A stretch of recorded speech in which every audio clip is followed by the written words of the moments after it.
Hey, this is Monika, and this is an overview on my most recent blog article, which is self-sabotage in relationships. It's how to prevent self-sabotaging in your relationships currently.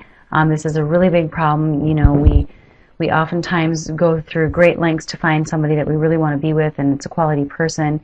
We give it our all, and it doesn't work out, and we can't figure out what happened.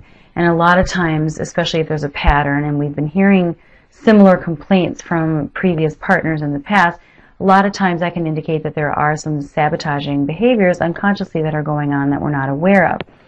So I'm just going to go into some of these, the most common ones, real quick. And then if you want more information and more details, you can go to my blog at monikahoyt.com. One of the big things that we can do to sabotage relationships is try to move too fast. So quality, healthy people tend to not need to rush into anything. Now, this isn't to say that sometimes it doesn't just fall into place it's meant to be. That's perfectly fine. The problem is that if one person really wants the relationship to move at a faster pace, the other person isn't quite ready for that, and it becomes this issue. It either becomes a guilt trip or a test of how much do you really care about me. The urgency to merge lives too quickly is oftentimes a red flag. So you want to be aware of that and try not to be that person that is focusing so much on moving fast that you're not even really enjoying the moment. Another form of self-sabotage is insecurity in relationships, and that's that sort of will you love me forever mentality.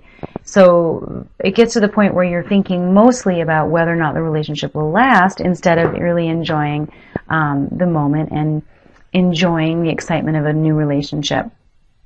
Because you're so insecure that you're thinking, oh, this is too good to be true, this will never last.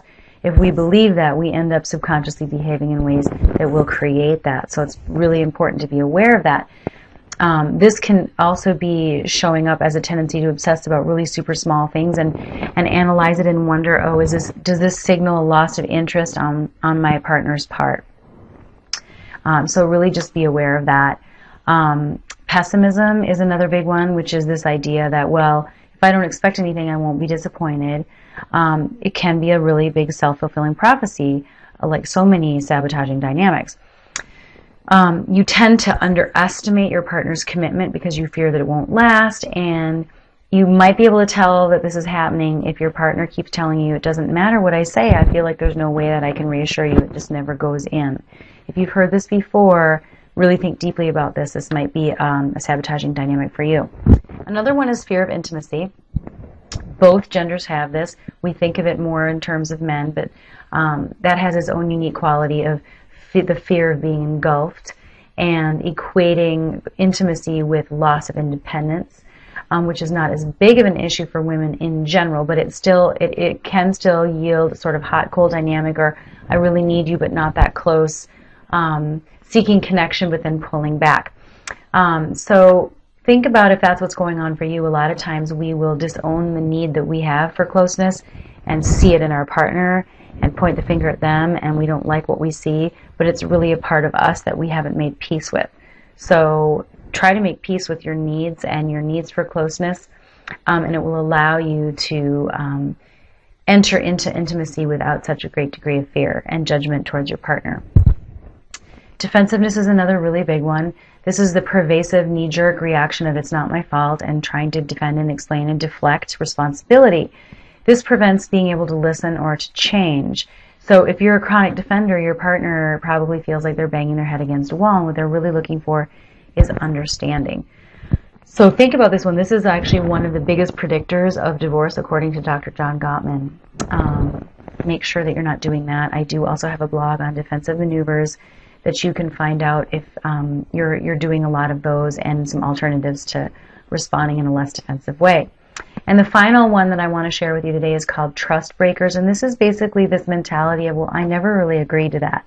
And it's keeping your partner in the dark about certain things so they can't make an informed decision. You don't want to be pinned down to anything or pigeonholed, and you consistently do things to betray trust. You could either be creating expectations that you're not fulfilling, or just blatantly, breaking an agreement that you did make, and then trying to act like you didn't actually make that agreement. If you recognize these patterns in yourself, don't despair. There are ways that you can get over these sabotaging behaviors. If you see the link below, there's 7 ways to stop hurting your relationships. That goes into these in detail. But I just wanted to give you a little update and an overview on what I most recently was writing about. This is such an important topic. If you have a series of failed relationships, it's important to really take stock and look and see if any of these are you. I've only gone over a few here, but check out my blog for more. Thank you so much, and if you have any questions, feel free to hop onto my free weekly relationship coaching call every Monday at 3 p.m. and I can answer any questions that you have. Thanks so much.